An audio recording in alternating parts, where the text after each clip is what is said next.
بسم اللہ الرحمن الرحیم۔ ماہ رمضان المبارک کی اہمیت اور فضیلت۔ روزہ ایک عجیب عبادت ہے کہ انسان روزہ رکھ کر اپنے ہر کام کو انجام دے سکتا ہے۔ روزہ رکھ کر سنت و حرفت، تجارت و زیارت، ہر کام بخوبی احسن کر سکتا ہے۔ ماہ رمضان برکتوں والا مہینہ ہے اور اس ماہ کی عظمت کا اندازہ اس بات سے لگایا جا سکتا ہے کہ قرآن مقدس کا نزول اسی پاک مہینے میں ہوا۔ رمضان کا پہلا عشرہ رحمت، دوسرا عشرہ مغفرت اور تیسرا عشرہ جہنم کی آگ سے نجات کا ہے۔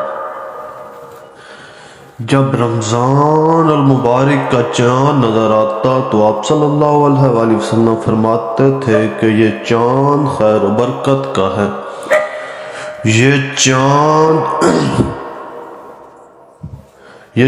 خیر و برکت کا ہے۔ میں اس ذات پر ایمان رکھتا ہوں جس نے تجھے پیدا فرمایا۔ حضرت جبرائیل علیہ السلام نے دعا کی کہ ہلاک ہو جاؤ وہ شخص جس کو رمضان کا مہینہ ملے اور وہ اپنی بخشش نہ کروا سکے، جس پر حضرت محمد صلی اللہ علیہ وآلہ وسلم نے ارشاد فرمایا آمین۔ حضرت جبرائیل علیہ السلام کی یہ دعا اور اس پر حضرت محمد صلی اللہ علیہ وسلم کا آمین کہنا، اس دعا سے ہمیں رمضان کی اہمیت کو سمجھ لینا چاہیے۔ روزہ وہ عظیم فریضہ ہے جس کو رب ذوالجلال نے اپنی طرف منسوب فرمایا اور قیامت کے دن رب ذوالجلال نے اپنی طرف اس کا بدلہ اور اجر بغیر کسی واسطے کے بذات خود روزہ دار کو عنایت فرمائیں گے۔ خداوند کریم نے اپنے بندوں کے لیے عبادت کے جتنے بھی طریقے بتائے ہیں ان میں کوئی نہ کوئی حکمت ضرور پوشیدہ ہے۔ نماز خدا کی وصال کا ذریعہ ہے، اس میں بندہ اپنے معبود حقیقی سے گفتگو کرنا ہے۔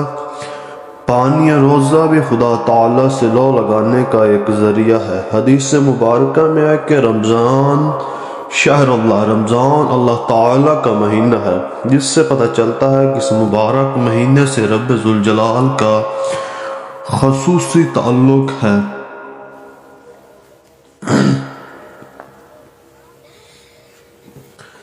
جس کی وجہ سے یہ مبارک مہینہ دوسرے مہینوں سے ممتاز اور جدا ہے۔ حضرت جابر بن عبداللہ رضی اللہ تعالیٰ عنہ سے روایت ہے کہ حضور صلی اللہ علیہ وسلم کا فرمان ہے کہ میری امت کو ماہ رمضان میں 5 چیزیں ایسی عطا کی گئیں جو مجھ سے پہلے کسی نبی علیہ السلام کو نہ ملی۔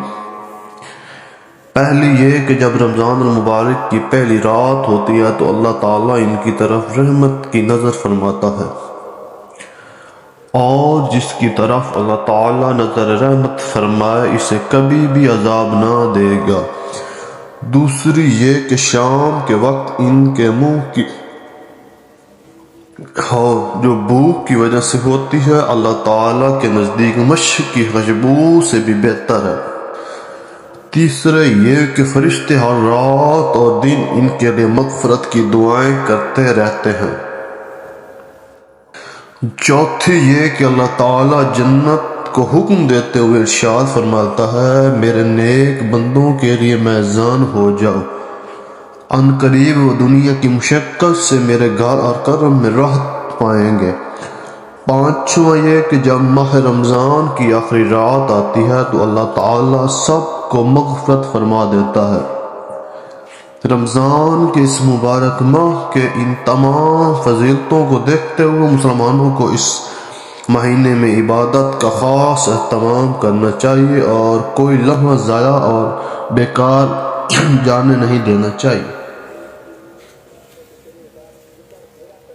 اس ماہ مبارک میں ایسے انداز میں عبادت کو فرض کا طور پر متعین فرما دیا گیا ہے کہ انسان اس عبادت کے ساتھ اپنی تمام ضروریات و حوائج میں بھی مصروف ہو رہ سکتا ہے، اور عین اس کی خصوصیات طریقہ عبادت میں بھی مشغول ہو سکتا ہے۔ ایسے خاص طریقے کی عبادت کو روزہ کہا جاتا ہے جسے اس ماہ میں فرض فرمایا گیا ہے۔ روزہ ایک عجیب عبادت ہے کہ انسان روزہ رکھ کر اپنے ہر کام کو انجام دے سکتا ہے،